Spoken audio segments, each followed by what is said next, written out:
അമൂല്യം അമൂല്യം അമൂല്യം അമൂല്യം. Hello hello hello പഞ്ചായത്തിലെ Joseph സാറല്ലേ? ജോസഫാണ് sir, ഞാൻ സജിയാണ്. ഇവിടെ ഫുഡിന്റെ വേസ്റ്റ് കൊണ്ടിട്ട് ഒരുപാട് പ്രശ്നങ്ങളാണല്ലോ സാറേ. അത് ഏത് ഭാഗത്താണ്? ഇത് വെള്ളിമല ഏരിയ. ഓ ശരി, ഞങ്ങൾ ഇവിടെ തന്നെ എത്തിക്കോളാം. ഓക്കെ. ഓക്കെ.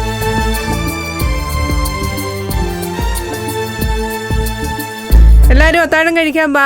ആഹാ, കെട്ടില്ലമ്മ വന്നല്ലോ.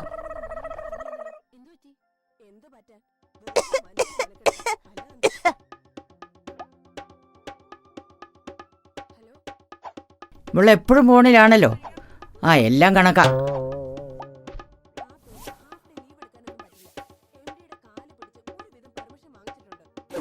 കുട്ടൂസ കഴിക്കാൻ പാടാ. ഇപ്പൊ വരും.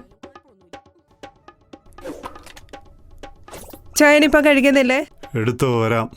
ഓ, സീരിയലും കാണാൻ പറ്റുന്നില്ല. കുട്ടൂസ കഴിക്കാൻ പാടാ. വരും വരും, ഇപ്പൊ വരും. എൻ്റെ മകനും കൊള്ളാം, അവൻ്റെ മക്കളും കൊള്ളാം. ഇവളും കണക്കാ. കുരിശുവരെയില്ല, പ്രാർത്ഥനയില്ല. തിന്നച്ചാ മതി. കണക്കായിപ്പോയി. ഹലോ, എനിക്ക് പറഞ്ഞ എമൗണ്ട് ഒന്ന് ഇട്ട് തരണം. ഞാനേ ഇച്ചിരി സാമ്പത്തിക ബുദ്ധിമുട്ടില്ല. കുട്ടൂസ വേഗം കഴിക്കാൻ പാടാ. കുറച്ചുകൂടി ഉറക്ക വിളി. പിള്ളേരെ ആണെങ്കിൽ കുറേയൊക്കെ അനുസരണ വളർത്തണം. കണക്കായിപ്പോയി. അതെങ്ങനെയാ? ഇവൾക്ക് ഒരുക്കവും ഫോൺ വിളിയും കഴിഞ്ഞിട്ട് ഒരു നേരവും ഇല്ല. അസത്തുകൾ കണക്കായിപ്പോയി. തൊള്ളാക്കൊണ്ട് ഞാൻ തോറ്റു. പിന്നെ വിളിക്കാം.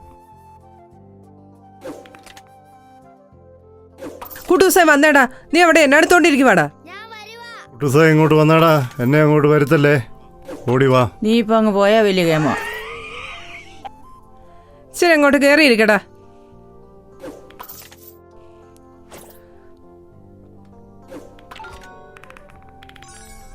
ഫോണിനടുത്ത് മാറ്റി വെച്ചിട്ട് കഴിക്കാൻ നോക്ക്. എല്ലാവരും എടുത്തു വെക്കടി.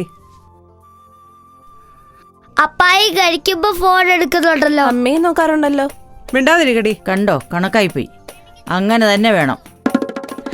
എനിക്ക് ചോറ് വേണ്ട, അൽഫാം മതി. എനിക്ക് ഷവർമ വേണം. മോനിത് കഴിച്ചേ. എപ്പോഴും എപ്പോഴും അൽഫാം വാങ്ങി തരാൻ പറ്റുമോ? ഈ കറിയും കൂട്ടി കഴിക്കേ. ദാണ്ട കിടക്കും. ചെറുക്കനെ കൊഞ്ചിച്ച് വഷളാക്കി വെച്ചിരിക്കുക. വാങ്ങിച്ചു കൊടു. കണക്കായിപ്പോയി. അപ്പ എനിക്ക് ഷവർമ വേണം പ്ലീസ്. അപ്പ എനിക്ക് ഷവർമ വേണം. കൊള്ളാലോ. ചോറ് കഴിച്ചാൽ മര്യാദക്ക്. എല്ലാ ദിവസവും ഇത് തന്നെയല്ലേ പരിപാടി? ചോറെല്ലാം വേസ്റ്റ് ആയി പോകല്ലേ അല്ലേ? അത് തന്നെയാ ഞാനും പറയുന്നത്. ഇത് തന്നെ ഇവിടുത്തെ പരിപാടി. കണക്കായിപ്പോയി. എനിക്ക് അൽഫാം വേണം. എനിക്ക് ഷവർമ വേണം. എനിക്ക് അൽഫാം മതി. എല്ലായിടത്തും ഫ്രിഡ്ജ് വെക്ക്. നമുക്ക് ഹോട്ടലിൽ നിന്ന് ഓർഡർ ചെയ്യാം. ഷിബു, 2 അൽഫാം, ഷവർമ. എനിക്ക് 2 പൊറോട്ട വേണം. അമ്മയ്ക്കൊന്നും വേണ്ടല്ലോ? അമ്മയ്ക്കൊന്നും വേണ്ട. പിന്നെ അമ്മയ്ക്കൊന്നും വേണ്ട. ഈ ചോറൊക്കെ മതി. അമ്മ ഇതൊന്നും കഴിച്ചാൽ കൊള്ളത്തില്ല. കണ്ടില്ലേ, കണക്കായിപ്പോയി.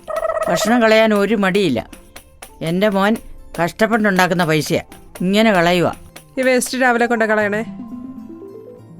ഇവൻ ഇങ്ങനെ ഒരു പെങ്കോന്തനായി പോയല്ലോ. അതെങ്ങനെയാ? ഇങ്ങേരുടെ അല്ലേ മോൻ? കണക്കായിപ്പോയി. കണക്കായിപ്പോയി.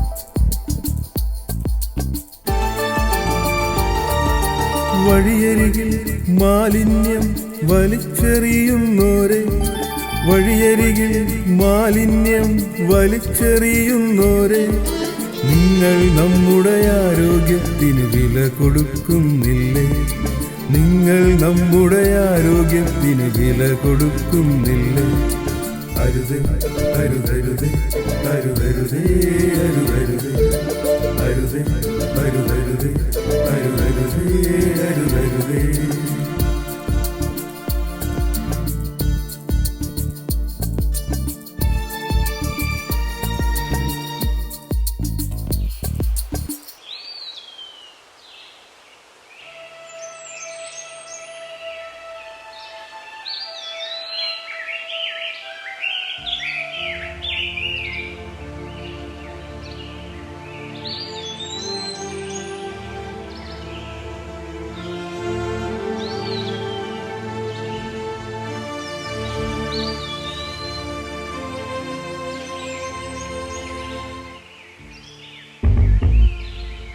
എടോ, താൻ എന്തുവാണോ ഇവിടെ നിൽക്കുന്നേ?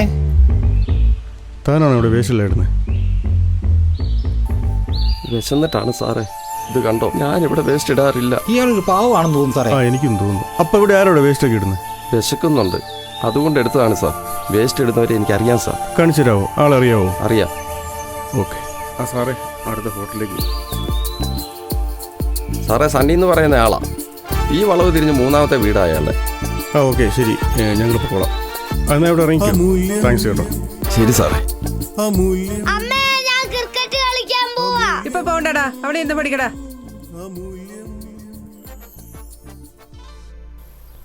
ഞാൻ തോമസ്. സണ്ണിയല്ലേ? അതെ. ഞങ്ങൾ പഞ്ചായത്തിൽ നിന്ന് വരിക. ഈ റോഡിൻ്റെ പരിസരത്തൊക്കെ നിങ്ങളാണോ വേസ്റ്റ് കൊണ്ടിടുന്നത്? ഞാൻ വേസ്റ്റ് ഒരിടത്ത് ഇട്ടിട്ടില്ല സാറേ. ഞങ്ങൾക്ക് കറക്റ്റ് വിവരം കിട്ടാൻ ഞങ്ങൾ വന്നത്. കണ്ടില്ലേ, കണക്കായി പോയി. എല്ലാം ഇവള് ഒരുത്തി കാരണം. സാറേ, ആ വീടിന്റെ പിൻവശം മുഴുവൻ വൃത്തികേടാ. ഫുഡ് വേസ്റ്റും പ്ലാസ്റ്റിക്കുവാ സാറേ മൊത്തം. എന്തായാലും പിഴ അടയ്ക്കാതെ രക്ഷയില്ല സാറേ. കണ്ടോ, ഇങ്ങനെ പറഞ്ഞാൽ പറ്റത്തില്ല സണ്ണി. എന്തായാലും ഫൈൻ അടയ്ക്കാതെ യാതൊരു രക്ഷയില്ല. സാർമാരെ കയറി വാ, ഇരിക്കേ. എന്റെ പൊന്നമ്മച്ചി, ഇതൊക്കെ ഒന്ന് പറഞ്ഞു കൊടുക്കണ്ടേ? ഇപ്പൊ ഒരു വലിയ പിഴ അടയ്ക്കേണ്ടി വരുമല്ലോ. ഞാൻ പറഞ്ഞാലൊന്നും ഇവര് കേൾക്കത്തില്ല. അത് പറഞ്ഞ് മനസ്സിലാക്കി കൊടുക്കണം. തവണത്തേക്ക് മാപ്പാക്കണം സാർ. ഇനി വരാതെ നോക്കിക്കോളാം. നിങ്ങളൊക്കെ അറിവുള്ളവരല്ലേ, ഇങ്ങനെയൊക്കെ ചെയ്യാവോ? സാറേ, ഒരു പ്രാവശ്യത്തിന് സഹായിക്കണം സാറേ. മൊത്തം പറ്റിയതാണ്, ഇനി ഉണ്ടാകത്തില്ല. ജോസ് സാറേ, എന്താ ചെയ്യുന്നത്? ഇപ്പൊ ഒരു പെറ്റി കൊടുക്കാതിരിക്കാൻ പറ്റത്തില്ല. പിന്നെ ഇപ്പൊ അവര് പറഞ്ഞുകൊണ്ട് ആ സ്ഥിതിക്ക് നമുക്കൊരു ചെറിയൊരു പരിഗണന കൊടുക്കാം. അമ്മച്ചി അങ്ങനെ പറഞ്ഞതല്ലേ? ചെറിയൊരു പരിഗണന. ആദ്യത്തെ തവണ എന്ന നിലയ്ക്ക് ഒരു പരിഗണന കൊടുക്കാം. കാര്യങ്ങൾ പറഞ്ഞിട്ട് പോവാ. അതെ, ഇപ്പൊ എന്തായാലും സാക്ഷികളുണ്ട്. ചെറിയൊരു പിഴ അടയ്ക്കാതെ രക്ഷയില്ല. അമ്മ പറഞ്ഞതുകൊണ്ട് അതൊരു ചെറിയൊരു തുകയാക്കി തരാം. ഇനി ഇത് ആവർത്തിക്കാതിരിക്കാൻ ശ്രദ്ധിക്കുക. ഇനി ആവർത്തിച്ചാൽ ഒരു നല്ല പെനാൽറ്റി ഉറപ്പായിട്ടും കിട്ടും. നിങ്ങൾ തന്നെ ആ വേസ്റ്റ് എടുത്ത് കളയേണ്ടിയും വരും. നിങ്ങൾ സ്ഥിരമായിട്ട് അവിടെ വേസ്റ്റ് കൊണ്ടിരുന്നതാണ് ഞങ്ങൾക്ക് കിട്ടിയ അറിവ്. അതുകൊണ്ടാണ് ഞങ്ങൾ വന്നത്, ബുദ്ധിമുട്ടിക്കാൻ വന്നതല്ല. വലിയ ഉപകാരം. ചായ കുടിച്ചിട്ട് വാ. എനിക്ക് ഒരു ഗ്ലാസ് ചൂടുവെള്ളം കിട്ടിയാൽ മതി. പാക്കറ്റ് പാൽ ഞങ്ങൾ ഉപയോഗിക്കാറില്ല. എന്റെ പൊന്നി ചേട്ടാ, നമുക്ക് കഴിക്കാൻ ആവശ്യമായ ഭക്ഷണങ്ങൾ മാത്രമേ ഉണ്ടാക്കാവുള്ളൂ. എത്ര പേരാണെന്നറിയാമോ ഒരു നേരത്തെ ഭക്ഷണത്തിനായി തെരുവിൽ കിടന്നറിയുന്നത്? അതുകൊണ്ട് നമ്മൾ ഭക്ഷണം ഒരിക്കലും വേസ്റ്റ് ആക്കരുത്. അമ്മച്ചി, പണ്ട് ചെറുപ്പത്തിൽ വീട്ടിലുണ്ടാക്കി കൊടുത്തുകൊണ്ടിരുന്ന ഇലയുടെ, ചക്കയുടെ ഐറ്റംസ്, അങ്ങനെയുള്ള പോഷക ഗുണമുള്ള ആഹാരങ്ങൾ കുട്ടികൾക്ക് ഉണ്ടാക്കി കൊടുക്കുക. കുട്ടികളുടെ ആരോഗ്യമല്ലേ നമുക്ക് വലുത്. ഫാസ്റ്റ് ഫുഡിന്റെ പുറകെ പോകുന്നതാ ഈ പ്രശ്നം. പിള്ളേര് വാശി പിടിക്കുന്നോണ്ടാ. അല്പം കഷ്ടപ്പാടൊക്കെയാ. എങ്കിലും പുതിയ പുതിയ ഭക്ഷണങ്ങൾ കുട്ടികൾക്ക് ഉണ്ടാക്കി കൊടുക്കണം. അല്ലാതെ ഈ ഫാസ്റ്റ് ഫുഡിന്റെ പുറകെ പോകരുത്. പോഷക ഗുണമുള്ള ആഹാരം കുട്ടികൾക്ക് കിട്ടട്ടെന്നേ, അതല്ലേ നല്ലത്. അതെ അതെ, കഷ്ടപ്പാടല്ലേ സാറേ. പ്രായമൊക്കെ ആയില്ലേ ഉണ്ടാക്കാനും പെറുക്കാനും ഒക്കെ. എവിടെയാ വർക്ക് ചെയ്ത്? ഞാനൊരു കമ്പനിയിലാണ്. ഈ വീടിന്റെ പരിസരമൊക്കെ ഒന്ന് വൃത്തിയാക്കി ഇടണം കേട്ടോ. ഒരു വല്ലാത്ത സ്മെല്ലാണല്ലോ സാറേ. അതെ അതെ, എന്തോ സ്മെല്ല് വരുന്നുണ്ടല്ലോ. ഫ്രിഡ്ജിൽ നിന്നാണോ? ഫ്രിഡ്ജിൽ നിന്നായിരിക്കും. ഈ ഫുഡൊക്കെ കുറച്ച് അധിക ദിവസം ആയതാണല്ലോ. ഈ കടലക്കറി അവിയലൊക്കെ എന്നുണ്ടാക്കിയതാ? 3-4 ദിവസമായതേ ഉള്ളൂ. ഏയ്, അത് ഒരാഴ്ച കൂടുതലായതാ. ഈ കറികളൊക്കെ ഇത്ര നാളും ഫ്രിഡ്ജ് വെച്ച് ഇങ്ങനെ ഉപയോഗിക്കരുത് കേട്ടോ. പിന്നെ ഈ പച്ചക്കറികൾ മാത്രം കേടാകാതിരിക്കാൻ വേണ്ടി ഫ്രിഡ്ജ് വയ്ക്കുക, അങ്ങനെയല്ല സാറേ? അതേന്നേ, 250 രൂപ ലാഭിക്കാൻ വേണ്ടിയിട്ട് 25,000 2 ലക്ഷം ഒക്കെ ആശുപത്രി കൊണ്ട് കൊടുക്കേണ്ടി വരും. അതെ അതെ അതെ. അതുകൊണ്ട് ഫ്രിഡ്ജിന്റെ ഉപയോഗം വളരെ കുറയ്ക്കണം കേട്ടോ. വല്ല പച്ചക്കറിയോ അങ്ങനെയുള്ള സാധനങ്ങൾ മാത്രം ഫ്രിഡ്ജിൽ വയ്ക്കുക. ഇനി ശ്രദ്ധിച്ചോളാം. നമ്മൾ വിചാരിച്ചിരിക്കുന്നത് ഈ പഴയ ഭക്ഷണം കഴിച്ചു കഴിഞ്ഞാൽ ഒഴിച്ചിൽ മാത്രമേ ഉണ്ടാവുകയുള്ളൂ എന്നൊക്കെയാണ്. പക്ഷേ വൈറസ് സംബന്ധമായിട്ടുള്ള ഒരുപാട് അസുഖങ്ങൾ, അൾസർ, അൾസറേറ്റീവ് കൊളൈറ്റിസ്, ക്യാൻസർ വരെ പിടിപെടാൻ സാധ്യതയുണ്ട്. അതുകൊണ്ട് ഭക്ഷണ കാര്യത്തിൽ നമ്മൾ ശരിക്കും ശ്രദ്ധിക്കുക. എനിക്ക് കഴിഞ്ഞ ആഴ്ച അവിയൽ ഉണ്ടാക്കുക, സാമ്പാർ ഉണ്ടാക്കുക, കടലക്കറി ഉണ്ടാക്കുക, ഫ്രിഡ്ജിൽ വെക്കുക, എടുക്കുക, വീണ്ടും ചൂടാക്കുക, എടുക്കുക, വീണ്ടും ചൂടാക്കുക. ഇതൊക്കെ നമ്മൾ നിർത്തിയേ മതിയാവും. നമ്മുടെ ആരോഗ്യത്തിന് വേണ്ട ഭക്ഷണങ്ങൾ മാത്രം നമ്മൾ കഴിക്കുക. നമ്മൾ അനാവശ്യമായി ഭക്ഷണം ഉണ്ടാക്കി കളയാൻ ഇടവരുത്തരുത്. ആരോഗ്യത്തിൻ്റെ കാര്യമാണ്. നമ്മൾ കുറച്ചുകൂടെയൊക്കെ സീരിയസ് ആയിട്ട് ചിന്തിക്കണം. അപ്പോൾ ഭക്ഷണം അടക്കമുള്ള പല മാലിന്യങ്ങളും നമ്മുടെ അശ്രദ്ധ മൂലവും ധാരാളിത്തം മൂലവും നമ്മൾ ഉണ്ടാക്കുന്നതാണ്. അപ്പോൾ ഒരു പ്ലാനിങ്, ഒരു ശ്രദ്ധയുണ്ടെങ്കിൽ ഇതൊക്കെ നമുക്ക് ഒഴിവാക്കാം. അപ്പോൾ അമ്മച്ചി, സണ്ണി, ഞങ്ങൾ ഇറങ്ങും. ഓക്കെ സാറേ. അപ്പോൾ ആരോഗ്യ കേരളം, സുന്ദര കേരളം. ബൈ. അമൂല്യം അമൂല്യം അമൂല്യം